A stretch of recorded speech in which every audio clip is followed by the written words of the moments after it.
ever scrolled through Netflix's true crime section, you've probably seen something inspired by this case. The Menendez brothers, two rich kids from Beverly Hills who had everything, until one night they turned their parents' mansion into a crime scene and then almost got away with it. Their story has been turned into documentaries, TV shows, even a Netflix special. And trust me, the real version? Way crazier than anything Hollywood could make up.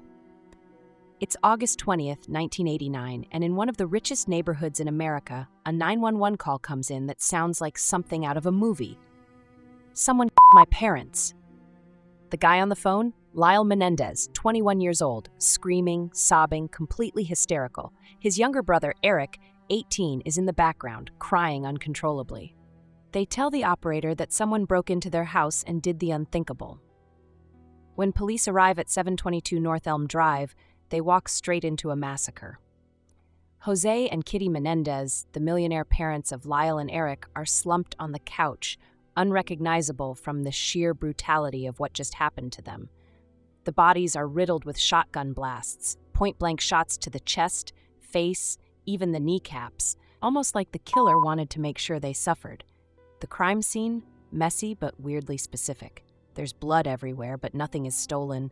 The TV is still on, popcorn spilled across the floor. It's almost like whoever did this wasn't in a hurry to leave. And Lyle and Erik, they put on an Oscar-worthy performance. The moment detectives show up, the brothers are wailing, hugging each other, collapsing into officers' arms. They tell police they had been at the movies watching Batman and came home to find their parents slaughtered. And at first, the cops believe them. I mean, why wouldn't they? These weren't gang members or career criminals. They were rich kids from a perfect family.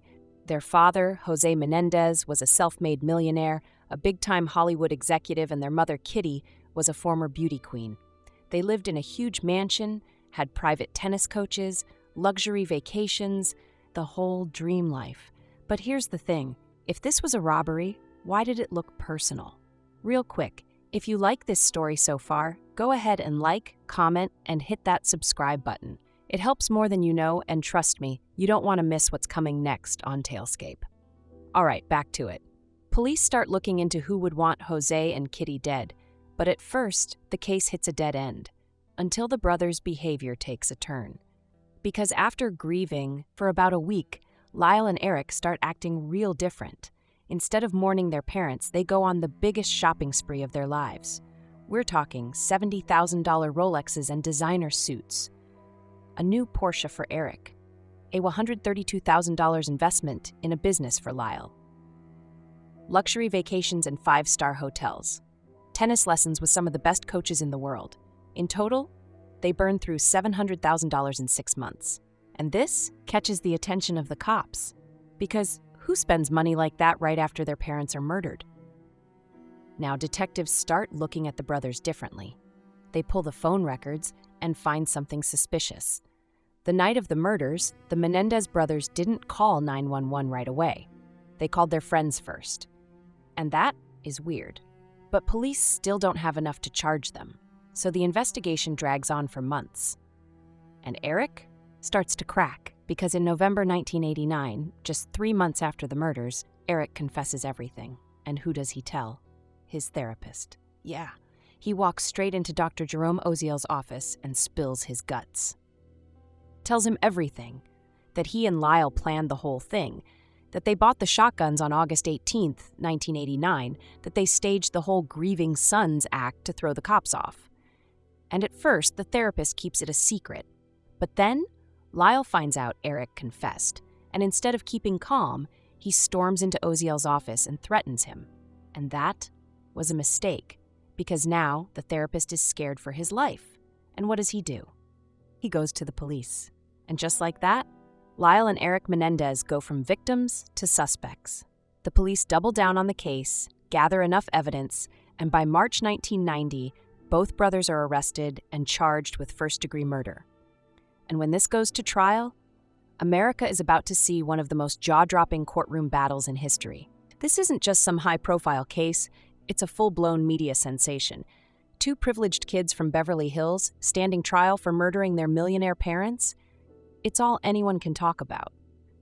And the case? It's not as simple as it seems, because at first, prosecutors think they have it in the bag.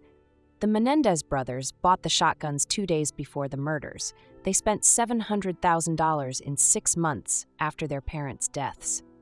They confessed to their therapist, who went straight to the cops. On paper, this looks like the easiest conviction of all time. But then, the defense drops a bombshell, because Lyle and Erik, they're not just fighting for their freedom, they're rewriting the entire story. According to them, this wasn't about money or greed, this was about survival. When the trial begins in 1993, Erik takes the stand, and what he says stuns the courtroom. He doesn't deny that he and Lyle pulled the triggers. But why? Because they were terrified of their father. For the first time, Erik describes what life was like behind closed doors, and it's horrifying. According to him, Jose Menendez wasn't just a strict, controlling father. He was a violent, abusive monster. He talks about years of physical, emotional, and sexual abuse, how their father ruled the house with fear, how he would beat them for the smallest mistakes, and how the abuse never stopped, even as they got older. And their mother, Kitty, she knew. But instead of protecting them, she let it happen. For days, Erik sits on the stand, sobbing, shaking, barely able to get the words out. He says their whole lives they lived in fear, convinced that one day their father would kill them. And then, that day came. Erik testifies that in the weeks leading up to the murders, things had escalated. Jose had become more violent, more unpredictable, and one night he threatened to end them both if they ever tried to tell anyone about what was happening. And the brothers? They believed him. Erik says they spent the next 48 hours terrified, convinced they were going to die. Lyle, the older brother, was done living in fear. He told Erik, "We have to do something, or he's going to kill us first." And that is when they bought the guns. They weren't planning to murder their parents, Erik insists. They were planning to defend themselves. But on the night of August 20th, 1989, when Jose and Kitty sat down in the living room to watch TV, the brothers saw one last chance to take control. So they grabbed the shotguns and they opened fire. The courtroom is dead silent. Because up until this moment, this had been a simple case. 2 spoiled rich kids wanted money, so they killed their parents. But now, the jury is hearing something completely different. Not only does Erik tell them about the abuse, but so do other family members, relatives, cousins, even a therapist. They all testify that Jose Menendez was a violent and cruel father. And suddenly, the jury is split. Because yeah, they still committed cold-blooded murder, but was it self-defense, or was it just revenge? The trial ends in chaos. The jury can't agree on a verdict. Some think they deserve life in prison, others think it was justified. So after months of testimony, weeks of deliberation, and millions of Americans glued to their TV screens, the trial ends in a mistrial. And now, the whole thing has to start over. But this time, the prosecution isn't taking any chances. They watched the first trial turn into an emotional battle, where the defense made Jose Menendez the villain instead of Lyle and Erik. That can't happen again. So, when the second trial begins in 1995, the prosecution tightens their strategy. No cameras in the courtroom this time. The first trial was basically a national soap opera with every second broadcasted live. The judge shuts that down. The defense is restricted. In the first trial, the defense brought in a parade of witnesses to testify about the abuse the brothers allegedly endured. This time, the judge limits what can be used, making it harder for the defense to argue self-defense. The prosecution stays laser-focused. No distractions, no side stories, just one question. Why didn't Lyle and Erik run?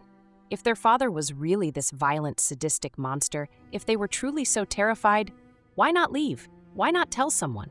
Why not go to the police? Instead, they stayed in the house, planned the attack, bought the guns, and ambushed their parents. And this time, the jury isn't swayed. After months of testimony and weeks of deliberation, the verdict comes down. Guilty, first-degree murder, and the sentence, life in prison, no parole. For Lyle and Erik, this is the end of the road. There's no final appeal that will save them, no third trial to change their fate. They won't be executed, but they'll never be free again. And just like that, the Menendez brothers go from Beverly Hills millionaires to permanent inmates. But here's the wild part.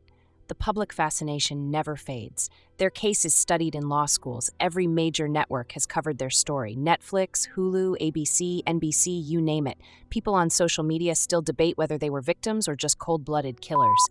And the craziest part? They still get fan mail. Yeah, people still send them letters. Erik even got married in prison. Twice. Meanwhile, the Menendez family name? Completely destroyed. Jose and Kitty Menendez weren't just Hollywood elites. Jose was a top-tier executive working with some of the biggest names in the industry. Their deaths rocked the entertainment world, and their son's trial became one of the most infamous cases in true crime history.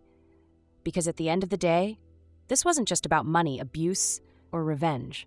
This was about two brothers who had everything and threw it all away. That's the story. Now I want to hear what you think. Drop a comment below. Let's talk about it. And if you like this video, make sure to hit that like button, subscribe, and turn on notifications so you never miss a story. Thanks for watching. See you in the next one.